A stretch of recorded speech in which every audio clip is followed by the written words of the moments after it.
I've been reading. I'm a Jesus girl. Hey, I'm a Jesus girl.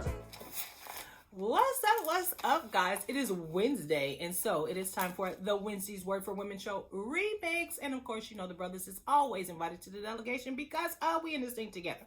So anyway, I hope that your day up to this part has been flipping along fantabulously. Your week, matter of fact, rocking this entire planet. But however, sometimes I understand life happens, situations occur, people we got to be around we don't want to be around, and we can't control what nobody else is doing and they toxicity and they stankness. And so we know that we have to control our attitude and responses and reactions to that which we face on a day-to-day basis. So that means we've got to be a people that can manage our own emotions. And one of the best ways I know on this planet to regulate emotions is gratitude and gratefulness.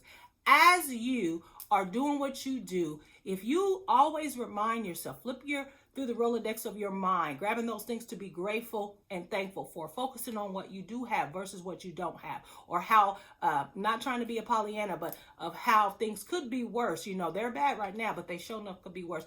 As you think about those things to be grateful and thankful for, your attitude will shift. And guess what? That means nobody will be able to kill your vibe or steal your joy. And that's what we are after. So anyway, talking about the emotional barriers, the defense mechanisms that we put up in our life that are, though sometimes needed, you have to be in balance on them, and they can actually sometimes be very unhealthy. And what we're trying to do is be out here living our best life. And so this week, our defense mechanism I'm going to talk about is emotional walls. And this one is near and dear to my heart because, like, I struggle with this. It's a thing. Had to do this a couple of times, but there is a better way. There is a better way. There is a balanced way that we can do that, and that work with this. And that's what I want to talk about today, what I have learned. Okay, so erecting emotional walls, actually, we think is, we probably put them up from some sort of pain or some sort of bad thing that happened, something that we don't want to repeat. I don't know if you like me, we like, you know what, you caught me slipping, but you will never, ever, never, no, get that chance again. You will never hurt me in that way again. You ain't never going to get over on me that way again, ever. And so we put up these walls, these emotional walls, and we think that we are protecting ourselves, but we got to understand we are simultaneously walling ourselves in. And here's the thing, we think that, and this is for everything in our life, that we can compartmentalize things. So I'm just protecting myself from the pain of a bad breakup or relationship or bad love. So I erect this emotional wall, not understanding that it is not just going to stay there. It is going to spill out into the rest of my life. It's going to become how I think, because as a man think, that is who he is or she. And so I have this emotional reaction, and I'm building this wall and I'm building this mindset, and it's going to flow out into everything that I do in my business relationships, in anything I'm connected to, how I deal with even my loved ones and the things that I want to do. I'm going to have this mechanism going on because it just doesn't turn on and off. It is going to spill out into every area of our lives. And that's why, so we have to have this balance, right? So that we don't block ourselves, prison ourselves in while we're trying to keep that thing out. There is a way that we can do it in a balanced way. It's not building emotional walls, y'all. It's building a door. Building a door. That's what we are working towards. You want to build a door so people have, everybody and everything doesn't have free access to you. You got to come through that door, and that door is called a boundaries. So we make boundaries, not walls. Walls wall us in, imprisons us. Doors give people access, but it gives people access. We get to invite who comes in. We get to say who and what comes into our lives. We get to dictate the perimeters of people to our home, the mind, our space, our vicinity, our bubble. And so you don't want a wall. That's what I had to realize. You don't want a wall. You want a door. Most people have built the wall, like I said, for some bad experience.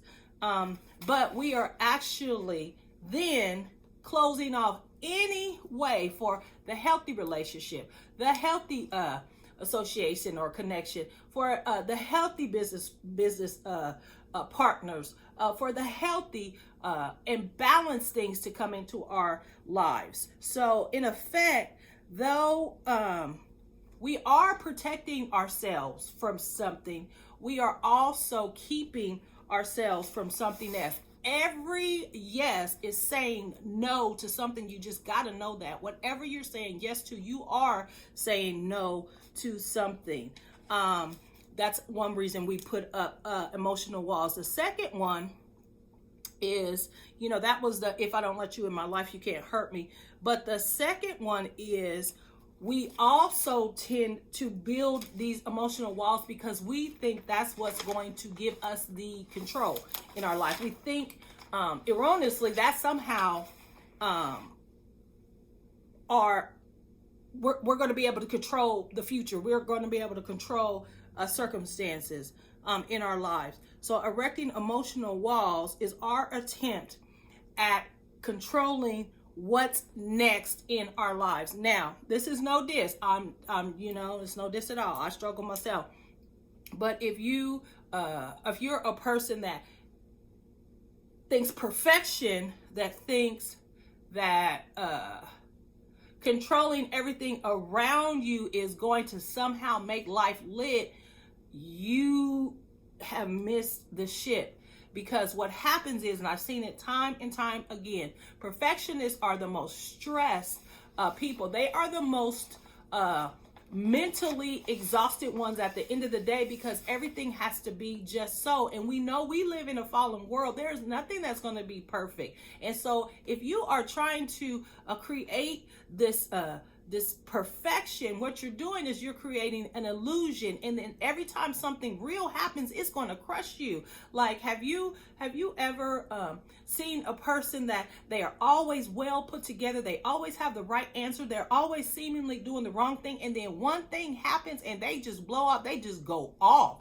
It's because they have thought erroneously that they can put everything in place just so, and that is going to be the protection to keep pain, to keep disorder, to keep chaos, to keep the life in control. You can't control life. All you can control is you. And really all you can control is your reactions, responses, and attitudes to life and what's going on. And so though the perfection is not actually controlling anything, it is keeping you in this imprisoned state, and it is going to crack because there is nothing perfect. And so emotional walls, those are the two reasons people tend to erect these walls.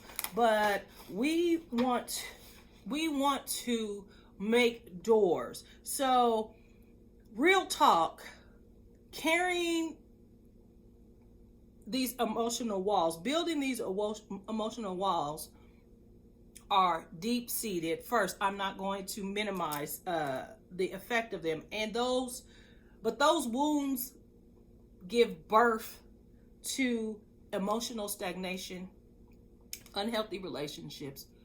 You can't love or receive love right.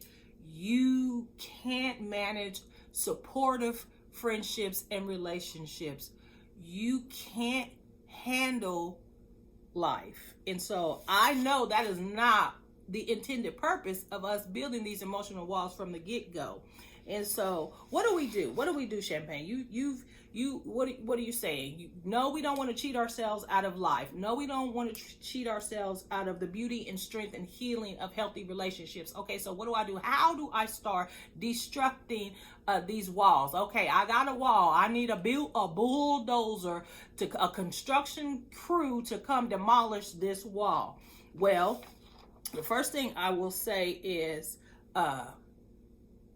healing and healthiness is the new sexy, guys. It is the new sexy. And so what we have to do is go back, as always, to the event, pain, or whatever, we got to go back and revisit that thing and see where we started to erect this wall. What was going on in my life that I erected this wall?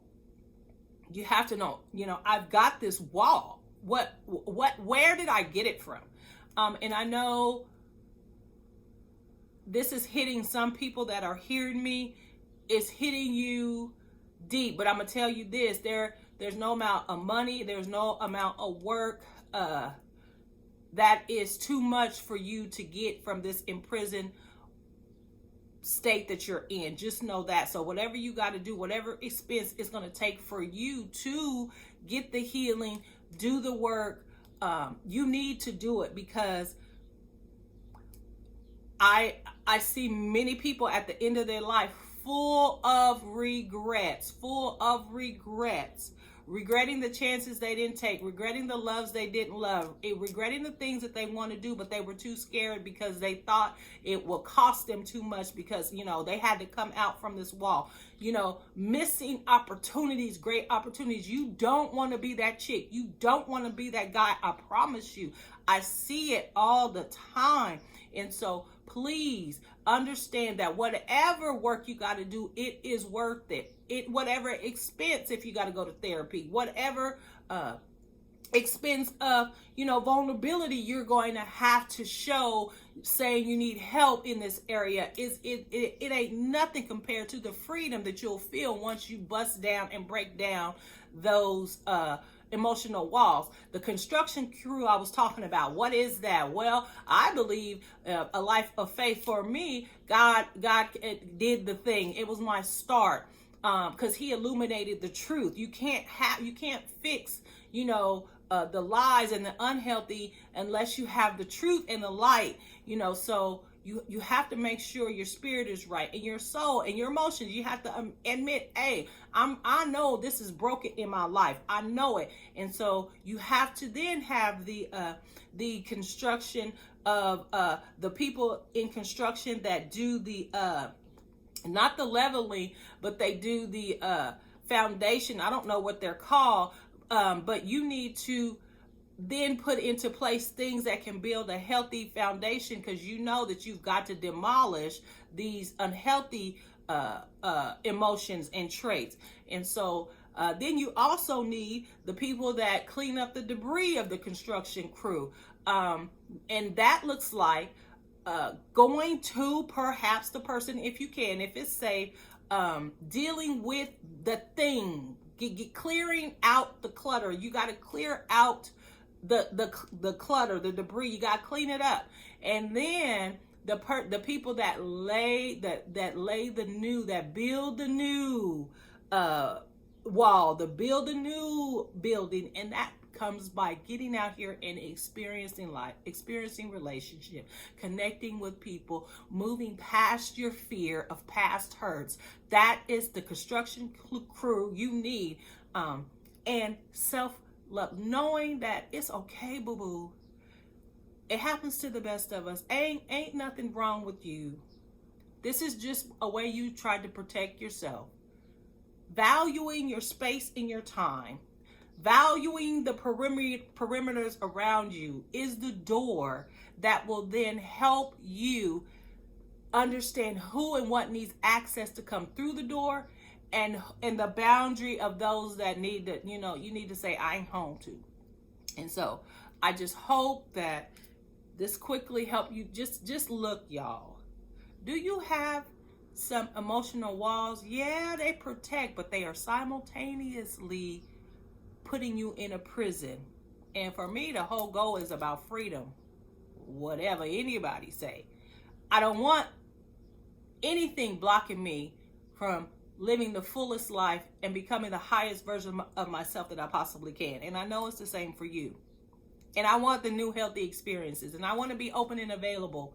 I want to be in a prison in a castle somewhere. I want to be out here experiencing the best that life has to offer. And so it is now time for Ask Pastor Payne. And Ask Pastor Payne this week actually is Pastor Payne asking you a question. And so please, in your own time, answer this question. And as always, you can DM me, call me, text me, or whatever about an Ask Pastor Payne question, and you will be a guest on the show. But this week, you are my guest, all of you. And so I hope this question really makes you ponder and consider, and hopefully start you on a trajectory to something great. I'm praying for you guys. Love you. Be blessed.